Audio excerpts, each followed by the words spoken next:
Hello and welcome to Hot Topics Wednesdays.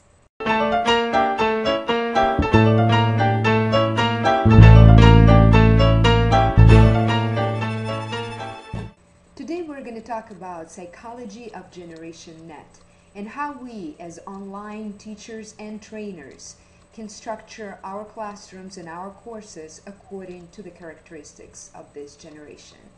So, characteristics of Generation Net. These people usually have a very short attention span. As I mentioned earlier, attention span nowadays is 8 seconds online, and these people they got used to multitasking, so it's really hard for them to concentrate on one thing at a time. So as a teacher, you need to understand that sometimes even in your synchronous discussions, meaning that when you meet at the same time with your learners through teleconferencing, they might be doing something else, and you need to constantly fight for their attention. They also got used to engagement online, and they love being autonomous but not isolated.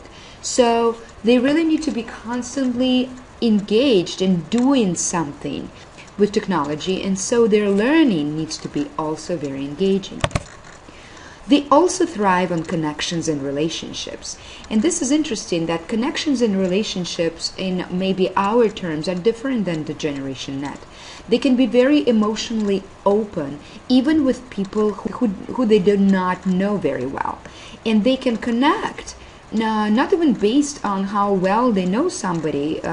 Like a friend of a friend might be enough of a status to connect and build relationships online. So they're highly connected. They're often available 24/7 to all of their contacts. Their personal life, something that we might never be, want to show online, it's right there, going on in front of all of these connections that could be 500, 1,000, 2,000, and 20,000. They also suffer from cognitive overload, and they feel like there's so much information to be dealing with the meaningful information in order to not to drown in the sea of information. They also might have different identities online. They got used to changing their identities, and that's something that they really love to do. For example, in their virtual games or different simulations, they might be of different races, different ages, different genders, and online they can reveal or hide as much or as little as they would like to. They also got used to immediate information. They need answers immediately, they want your feedback immediately, and things like that. They are also very visual and kinesthetic learners. They got used to touching, doing, using lots of images, processing lots of simulated activities. They also love inductive discovery and experimentation as a form of learning.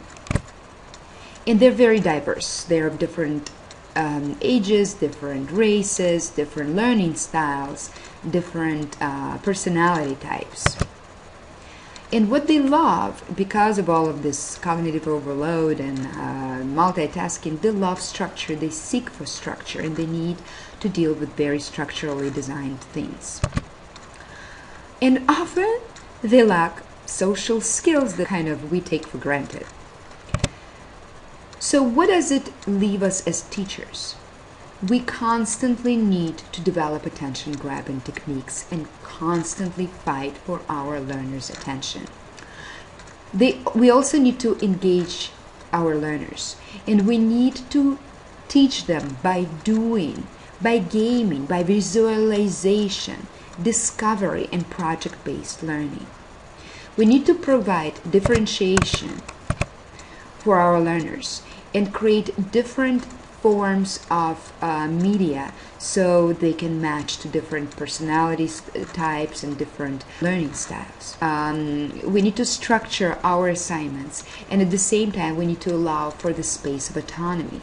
In Module 1, we talked about how to develop learner autonomy online, and that our learners need less of our academic support but more emotional support and emotional bond with the teacher.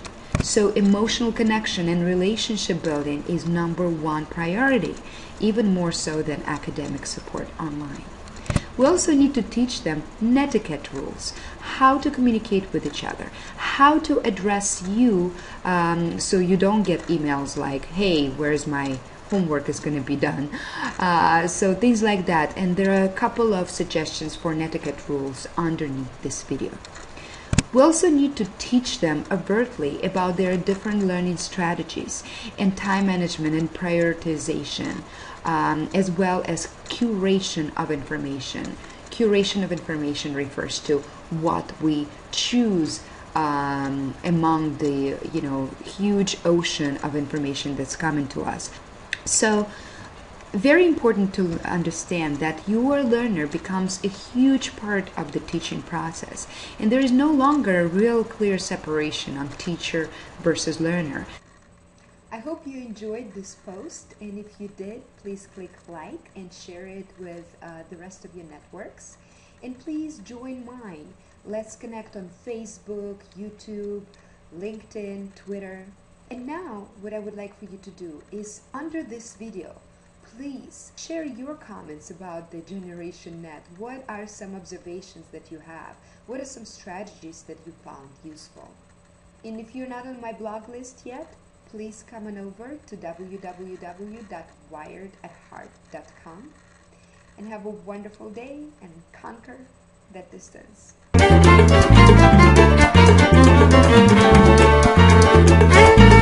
Cacciala che il nord